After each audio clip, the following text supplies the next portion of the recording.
5 bulan. Ila barakin Nabi Mustafa Rasulullah sallallahu alaihi wasallam. Syukurul Fatihah.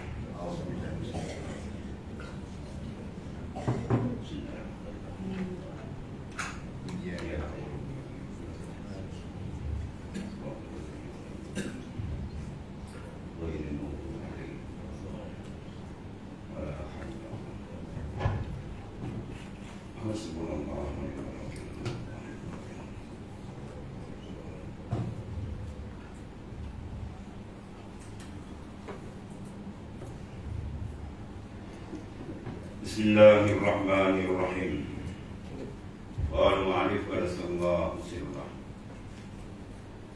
innama yattakhizu bisyai' man ya'rifu qadrah walau badarta al-yaquta baina ad-dawa lakana asy-sya'iru ahabba ilaihim fanzur min ayyi fariqaini anta in tubta fa anta minal muhibbin wa in lam tatu fa anta minaz zalimin. Qala Allah Ta'ala wa man lam yatub fa ulaika humuz zalimun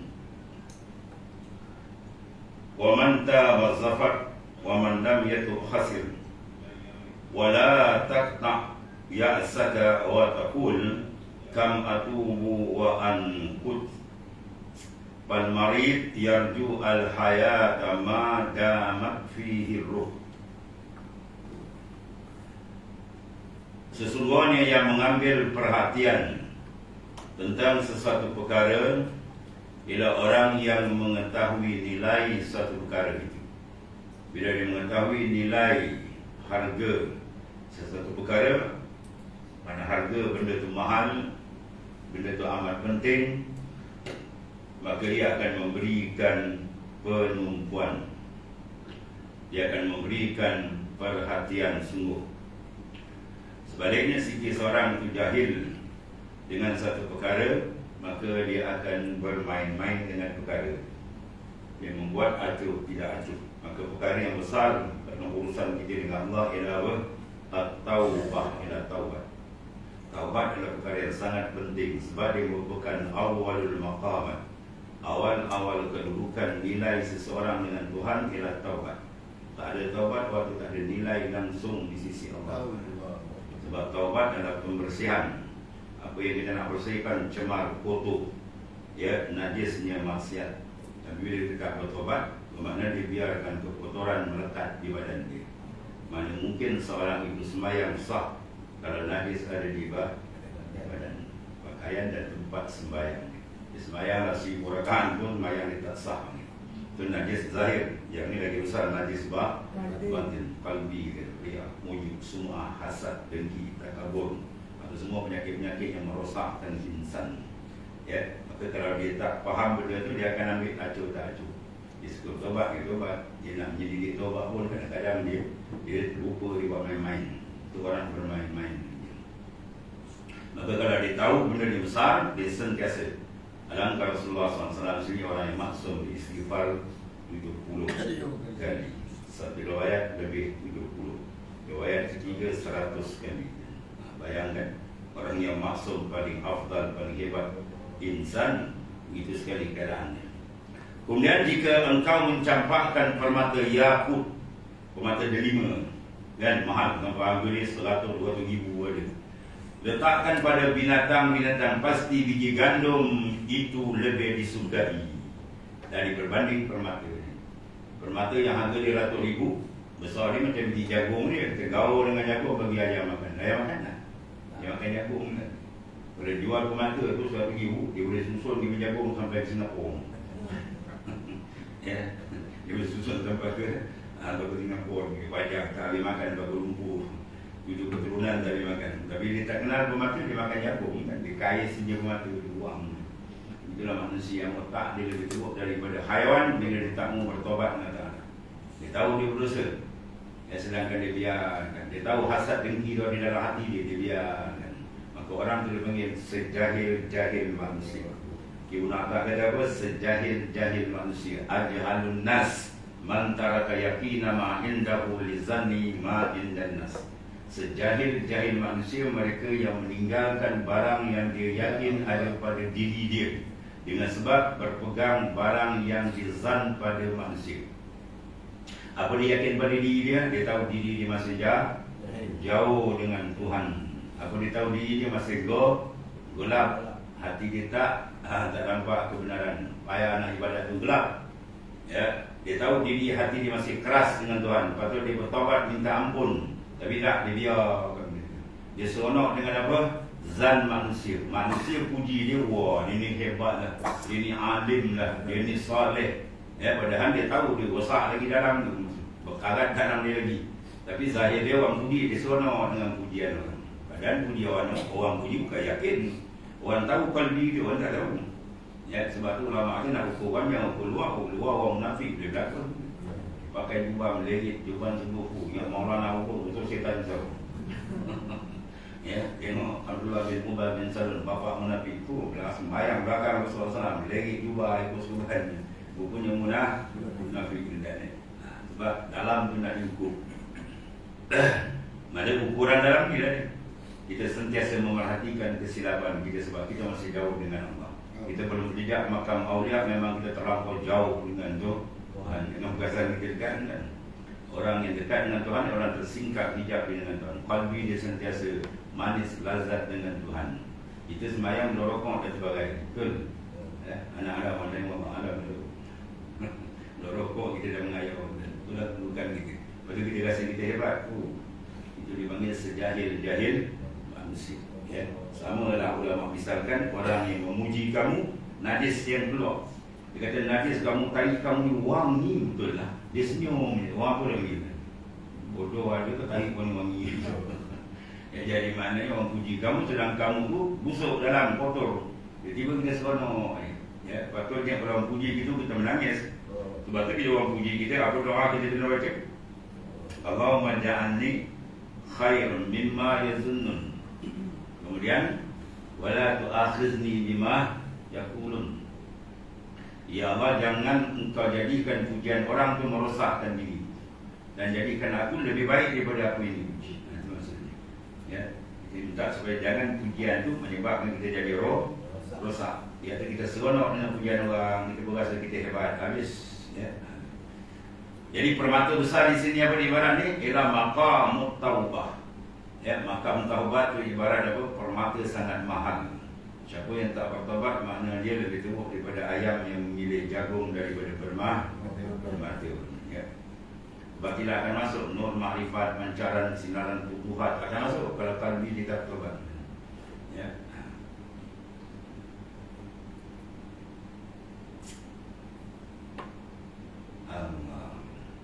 Pastikan biji gandum itu lebih disukai berbanding permata tadi. Oleh itu perhatikan dari manakah engkau, kata Tuan Pengarang Jabar Syekh Ibn Athaillah asalkan dari Rasulullah.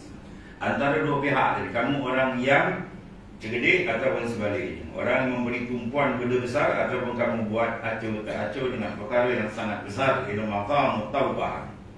Jika engkau bertaubat, engkau tergolong di kalangan orang-orang yang mencintai Allah Subhanahu Wa Taala.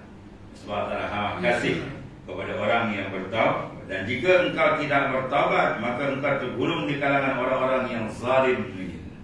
Ya, kalau kita tak bertaubat, ada dosa yang ada dalam qalbi kita. Ulama kira dekat 800 ada kan. Dipecah-pecah dia ambil yang 110. Ya, yang tiga antara ini lah. Takabur, riya, ujub, sum'ah, zalim ke diri sendiri, hasad, dengki, ya, dan sebagainya. Merasa diri kita hebat, memandang orang rendah, suka maknanya mencari permasalahan dengan makhluk Tuhan, macam-macam. Itu semua benda kotor. Orang tak akan dijemput masuk dalam makrifat kepada Allah Ta'ala. Jadi kita bersihkan benda itu, baru Tuhan izinkan. Kalau tidak, sampai mati ini kita tak dapat. Ya, menyesal kita tak sudah di akhirat besok. Kemudian firman Allah, "Man lam yatub fa ulaika humuz zalimun." Ya. Firman Allah ayat Quran jelas, dan siapa yang tidak bertaubat maka mereka adalah orang-orang yang zalim. Ya, mana dia zalim kepada diri dia sendiri. Sebab kita bertaubat, bermakna dia menempa tiket ke neraka untuk dibumpan ke dalam neraka Jahannam.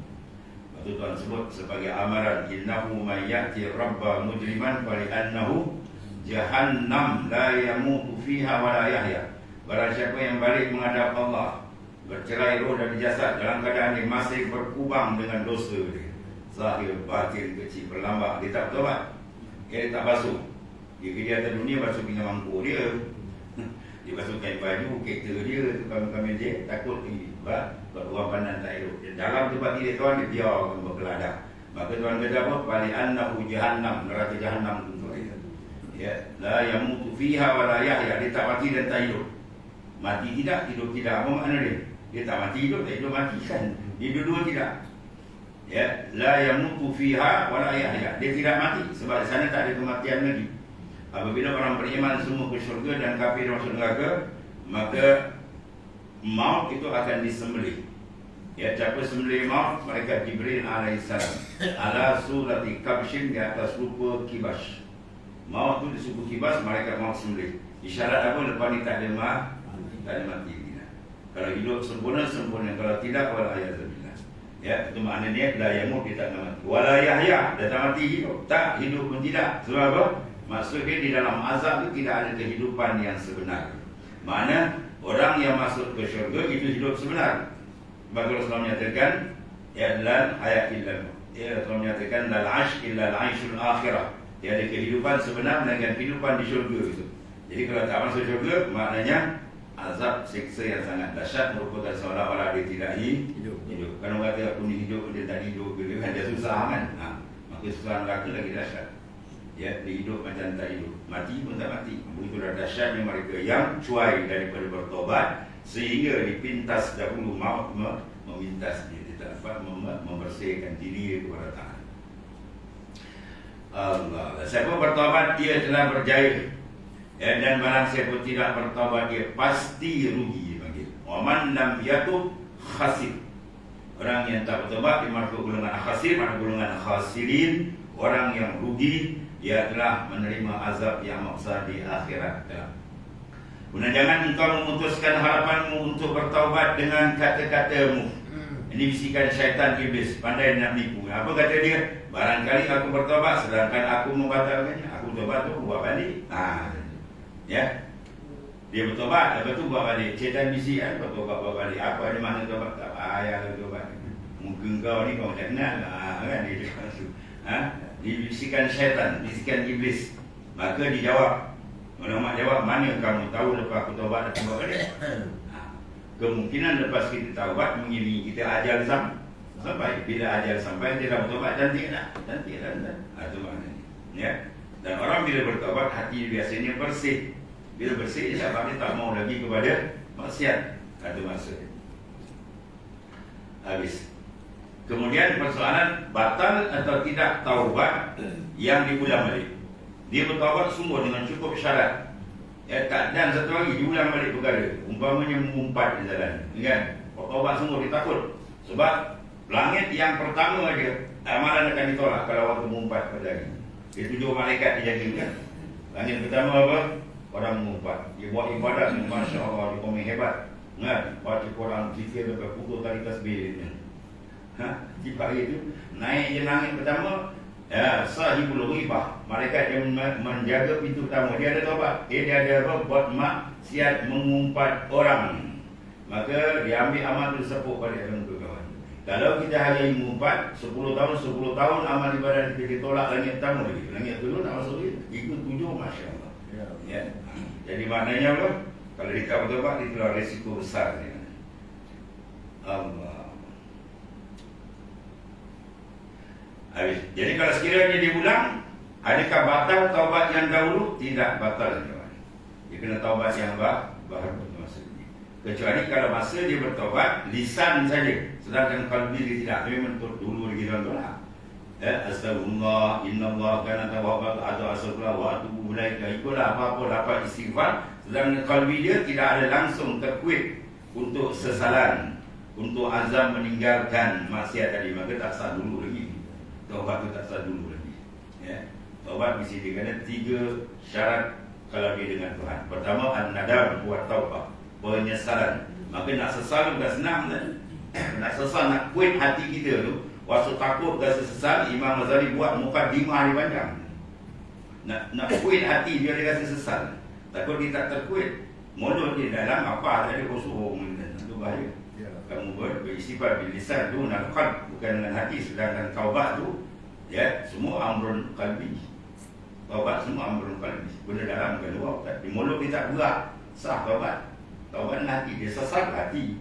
Azam tak nak buat lagi pun hati. Tinggal benda semua benda dalam, bukan benda luar. Ya, kalau dia cukup tu maka taubat dia diterima, maka dosa dia bersih. Sebaliknya pula kalau sekiranya dengan orang lain nak kena tambah. Dia mengumpat dia orang, dia kata dia orang bersenang, kena jumpa dia lagi. Tak maafkan, saya tersilap, saya dah menyesalkan, tak apalah saya ampun, alhamdulillah. Kalau kata tak, aku tak ampun. Aku nak tuntut akhirat. Kena kan? Berani-berani kita nak tahu nak mengumpat orang yang buat masalah. Lepas tu kalau berbual jangan sebut nama orang, sebut memang masuk kan. Kawan, dia memang teruk. Dia pun nama, aku yang tahu nama dia tu. Wah, habis jahanam memang kita. Satu tak naik lepas, mereka tendang balik, lanjutkan mereka tendang. Ya, buat jangan berani-berani. Buat orang salih, kalau berbual dia masuk nama orang, dia stop tu. Dia tak maaf, saya dia tinggal. Kan senang nak buat amal kan. Ibu dah buat benar-benar, langit pertama kena reject balik. Kalau tiap angin jatuh sampai kiamat, memang kita tak naik. Tu langit kedua, belum langit tujuh orang. Sebab saya dah Muaz bin nak sebut baca hadis yang panjang berhubung ni, dia menangis hampir tidak berhenti. Takut kan. Dah puluh-puluh tahun amal ke satu pun tak lepas ke atas. Kadang tiba 6 tendang balik. Kadang dah masuk 7 pun tendang balik dua dia kata. Sebab dia kena muhasabah betul. Dia buat ibadat, dia buka dua pintu. Satu pintu amal, satu pintu penerima. Dan amal tu tak akan diterima kalau dia tak lepas 7 langit. Kalau dia lepas, alhamdulillah selamat amal yang bekalan di sana. Habis. Jadi maknanya perkara yang paling besar sekali apa? Taubat. Di permata yang amat besar. Tapi tak bertaubat bermakna orang itu tak lagi memuat permata. Dan sekaligus dia termasuk orang yang zalim. Wa man lam yakun fa ulaika humuz zalimun. Jika tak bertobat maka dia masuk orang yang zalim. Apa makna zalim? Wa musyrik fi ghairi mahalli. Dia meletakkan dia tak kena tempat. Tempat dia apa kalau orang berdosa? Bertaubat ada tempat. Boleh kena bila dia berdosa tak taubat, kerana tak kena tempat, dia letakkan diri dia. Iza tabal abdu farihat bihi daruhu mil jannah, masyaallah. Wa tafrahu bihi as-sama wal ard wal rasul sallallahu alaihi wasallam. Fal haqq subhanahu wa ta'ala lam yarda minka an takuna muhibban bal mahbuban. Wa aina al-mahbub min al-muhib. Apabila seorang hamba itu bertaubat, ya, pasti syurga bergembira tak? Masya-Allah. Hebat tak hebat? Syurga tu tempat dia nak balik terseronok.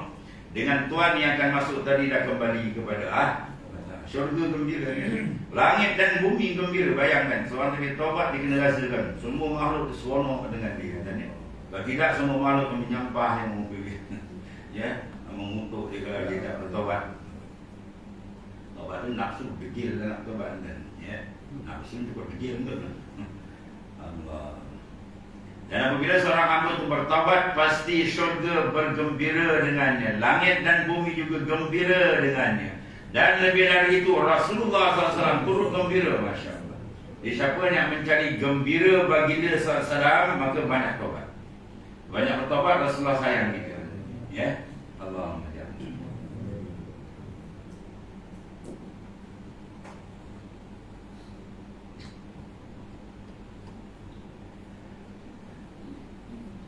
Batu amal kita kan bintang. Di bawah ayat ini dibentang kepada baginda SAW. Kalau amal itu baik, mana Rasulullah seronok. Ya, kalau amal tidak baik, mana menduga citakan. Kalau pada tu zi mauta. Jangan kamu menyakiti orang yang telah kembali. Terutama baginda Rasulullah. Ya, kalau kita ada adab dengan baginda, sila jaga diri kita. Jangan buat maksiat zahir dan batin, maka kita akan dapat kasih sayang baginda Rasulullah SAW. Lepas tu kita banyak berselawat. Dia selawat tadi dalam masa kita nak mengumpat. Dia banyak selawat lagi rindu hati dengan baginda salam. Ya, dan kita rasa kita hampir dengan dia. Ya, dan akan banyak pembukaan dibuka apabila seorang itu betul-betul tahqiq dalam mahabbah dia dengan baginda sallallahu alaihi wasallam. Maka al-haq subhanahu wa ta'ala tidak reda, lam yarda minka ayakunu muhibban bal mahbuban. Allah tak reda engkau sekadar menjadi muhib, pencinta Allah saja. Bahkan dia inginkan, dia nak engkau menjadi mahbub, mana apa yang dicintai. Mencintakan, dan kita perasan kita cinta Tuhan. Betul kita buat maksiat, bermakna kita tak dikasihi. Bermakna kalau nak dikasihi, kita buat benda yang Tuhan suruh. Dan benda yang paling benar disuruh di sini besar ialah penyucian, taubat ke penyucian. Jadi bila dia melakukan pembersihan, maka dia dikasihi. Jadi kita jadi golongan mahbub, bukan sekadar muhib. Dia mahbub mana dikasihi. Siapa? Orang yang menurut perintah Allah. Ya, itulah yang besar di sini. Masalah dalam kita ialah awal maqam at-taubat. Settlekan betul-betul maqam taubat, insya-Allah dia akan masuk orang yang dikasihi oleh Allah Subhanahu wa taala. Kemudian di mana kedudukan mahbub berbanding muhib? Muhib kita, mahbub dia tadi. Ya, mana orang bila sudah dikasihi oleh Taala, habis selamat orang. Ya, kalau kita sekarang kita kasih, belum tahu kasih kita berbalas tidak. Ya, kasih kita akan berbalas bila kita taat, setia zahir dan batin kepada Ta'ala. Dan urusan batin yang paling besar ialah at-taubah.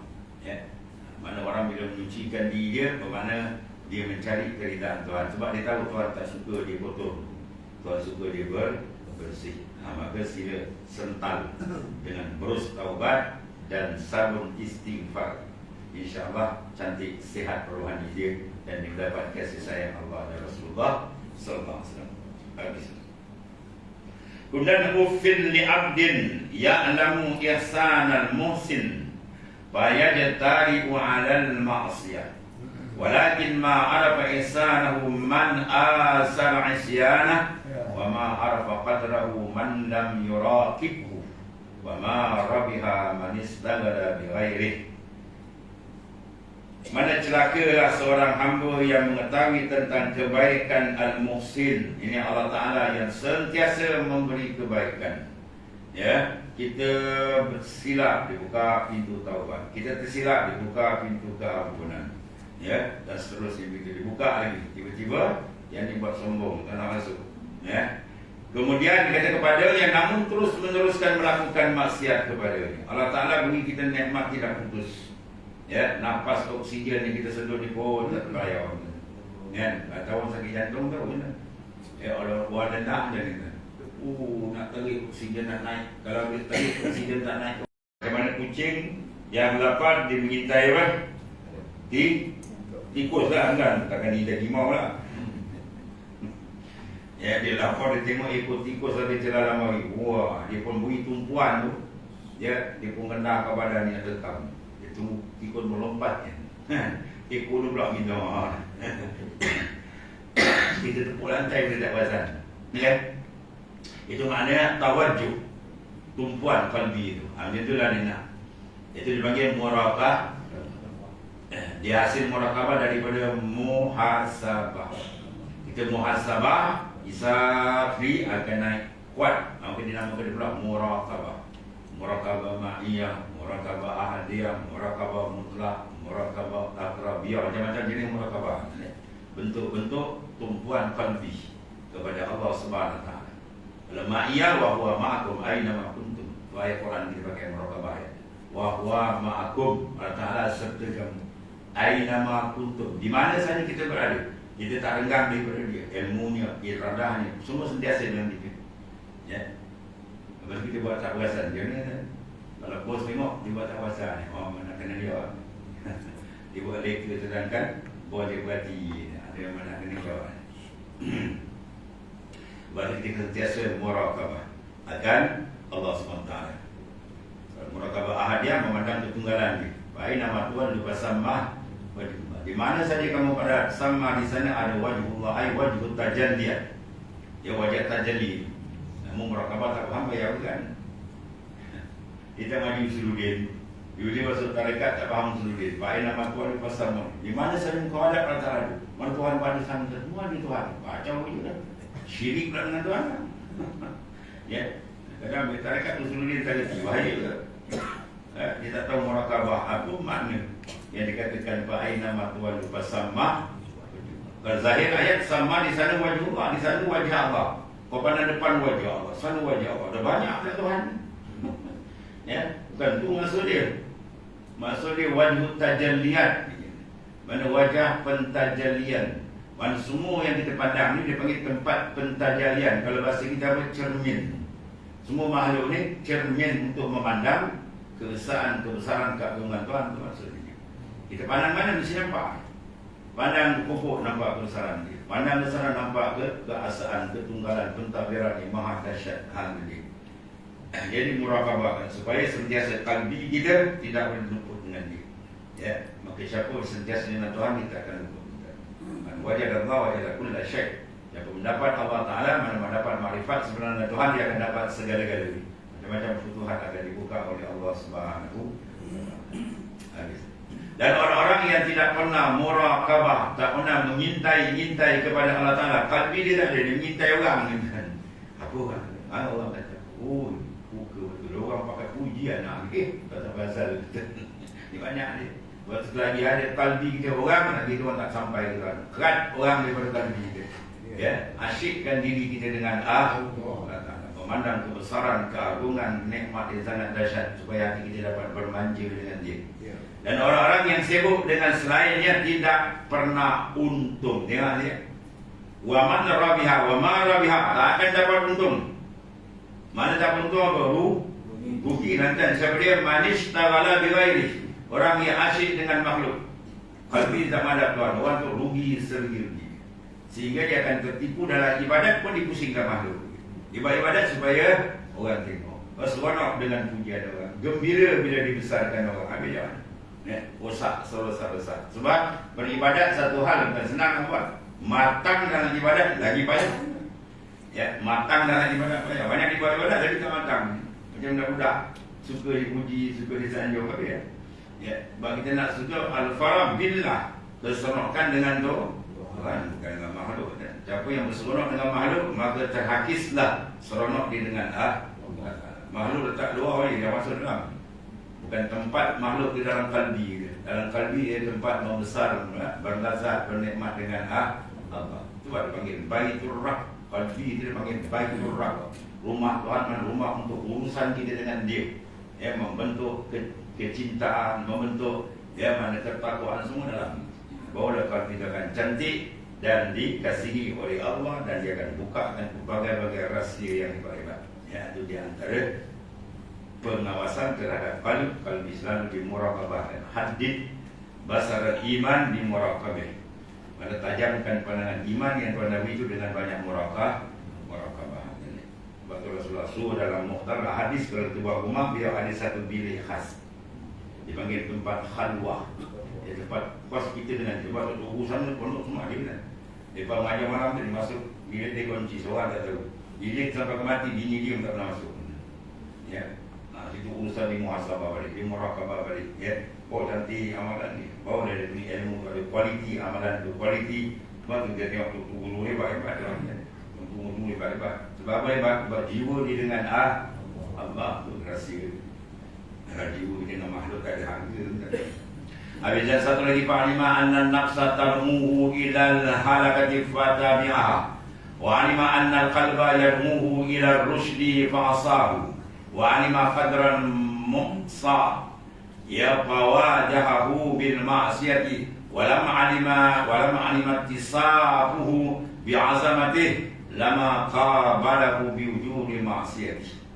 Seorang hamba itu mengetahui bahawa nafsunya sentiasa menyerunya kepada kebinasaan, ilal halak. Maka namun dia tetap menurut.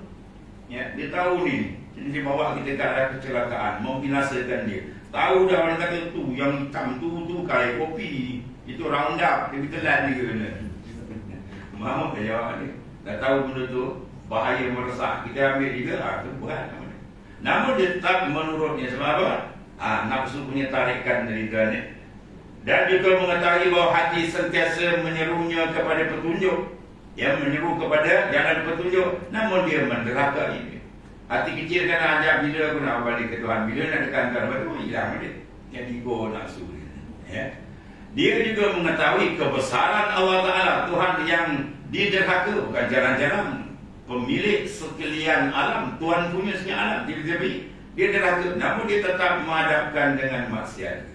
Ini semua bukan. Sekiranya hamba itu benar-benar mengetahui Allah Subhanahu Wa Taala, betul kenal siapa Taala, bersifat dengan keagungan dia, pasti dia tidak sanggup menghadapnya dengan kufur dan maksiat. Bermakna kalau di masa mana dia belum kenal siapa dia Allah Taala.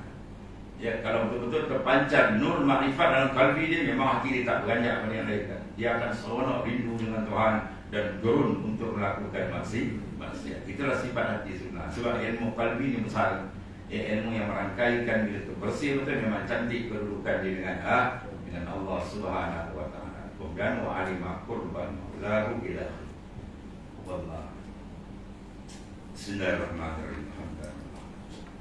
Sayyidina Muhammad